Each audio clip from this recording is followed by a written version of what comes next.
I see the hood of the black and white, and it swoops around the corner when Forrest Gump pulls up on his bicycle, right? Hannibal Lecter, here I am. I was happier than Forrest Gump and his family. Like I'm riding a bike. Right. I'm just happy to be free and alive. Swoops around the corner. Get off your bike, you know? Like, okay, here's my biggest fear, first encounter. I get off the bike.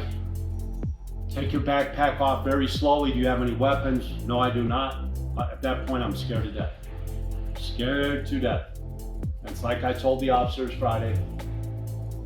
Badge or not, shouldn't be saying it out, putting it out there like that, but it's my truth. Badge or not.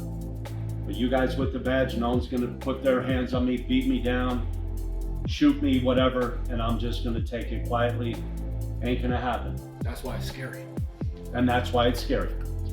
That's why it's scary. And again, Griff, I probably shouldn't even be expressing that, but I speak my truth, my feelings. You're a man. I was scared to death. Now here is my biggest fear. Here we go. It's happening. It's happening. So, take the backpack off. I'm on the side of the car at that point, and as soon as he runs my name, he goes for his weapon, and he goes for his radio. And that's where I was like, here we go. You're telling this to the cops? Yes, Right. I'm telling it to the cops, but this is the whole truth of exactly what happened. Weapon, radio, right? So he tells me to very slowly move around to the roll bar of his car. And I've said this, all my truth. I'm sure there's literally indentations where I was holding onto that roll bar like, you call as many backup as you want, but please don't treat me like a dog. You're not gonna fucking beat me down. Treat me like a human being, whatever you do. He calls for backup, they're coming. I'm scared to death. That's a recipe for disaster. So everything in the end all works out, and I end up telling the cops, look, I told them on Friday and I told them that day that it happened. I'm telling the cops Friday, I can't do nothing about my past. That was in my past.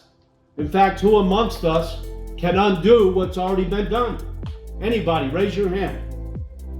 That was in my past, and I'm sorry for that. I paid for that. I paid for it. I'm sorry for my past, and I paid for it. But I can't undo it. So, here's this situation that could have went completely bad, and I realize you as the officers, you would have been the ones that probably ended up with the upper hand. I don't carry a weapon. I can't carry a weapon, and I refuse to carry a weapon. I wouldn't be responsible enough to have a weapon. It's bad enough without a weapon. So I told him. In the end, there's no doubt. I'd have been laying in the street bleeding out after that situation. You guys would have had, whatever. I don't mean to say you guys, but I'm speaking to the badge. That all works out. And then I shared, not to belabor this, and then I shared my second encounter.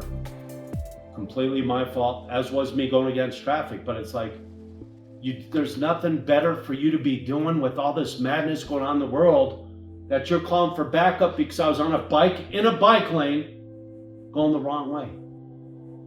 Not to excuse, it was the wrong thing or what, but come on, serious? So then I do a California roll, I guess, don't completely stop some months later. On a fuking bike? No, I was in a car. It was totally my fault. I didn't do a full stop. Yeah. I get lit up, scared to death. I go from 0 to 1,000. Mm-hmm. Here I am, scared to death. She's here. So you guys, listen to me. So, I'm on a main street. I'm in the car. Griff, I don't know the rules. I didn't know traffic, what I was supposed.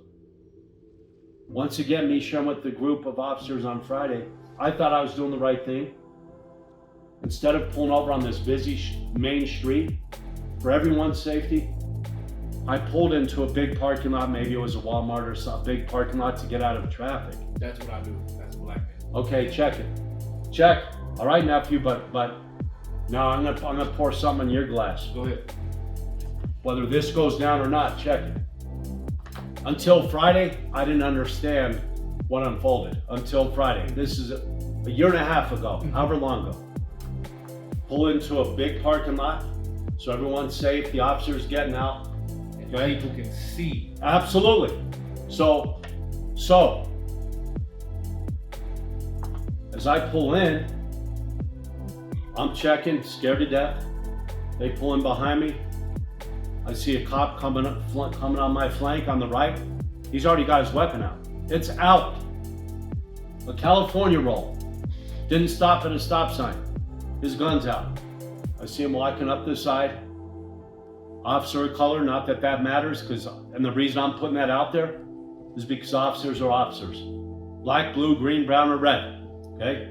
Indoctrinated the same way. Pulls the weapon out, I see him coming. I'm like, oh boy, we're punching out today. Here we are, here we go. Then I see another officer coming up on the left. Get out of your car, grab the side of the car, I do it. And at some point, they end up calling for backup. And at some point, they explain to me while I'm on the car, and they're all hopped up.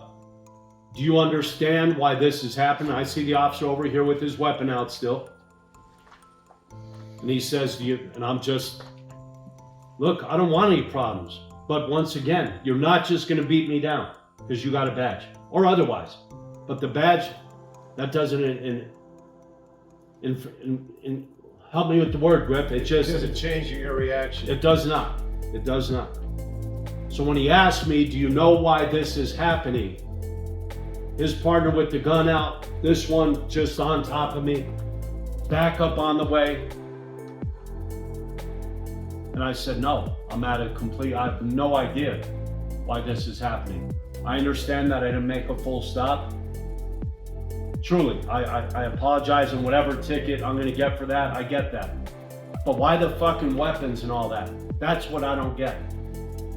It was explained to me Friday, a year and a half or 2 years later. I'm sorry, I jumped ahead. The officers ended up telling me, or the one officer ended up telling me, we didn't know if you were setting us up for an ambush. Because I brought them into a parking lot away from where the violation occurred. And I gotta be honest, I could see that could be, if I'm in their shoes, hey, what's going on here? We pulled him over here. Why is he taking us over there? So think about that, like you said, you being a young black man, you think about that, Jamal.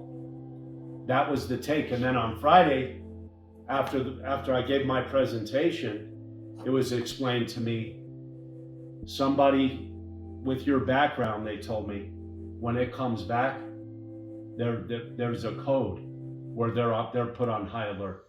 And they don't even really know the specifics of you. No, but it was explained to me I come back as a violent offender. Right. So I never understood that till a couple days ago. So that put them on high alert. They didn't know who they were pulling over at the time when the weapon was already out. So that didn't cover that base in my mind, but it made total sense. With the ambush thing. With the ambush thing, and how once they run my name, or anybody with a past, like mine or otherwise, They get scared. yeah, they're put on higher alert. I get that. I get that today. That's part of their training. But anyways, yeah, you guys, it was intense Friday.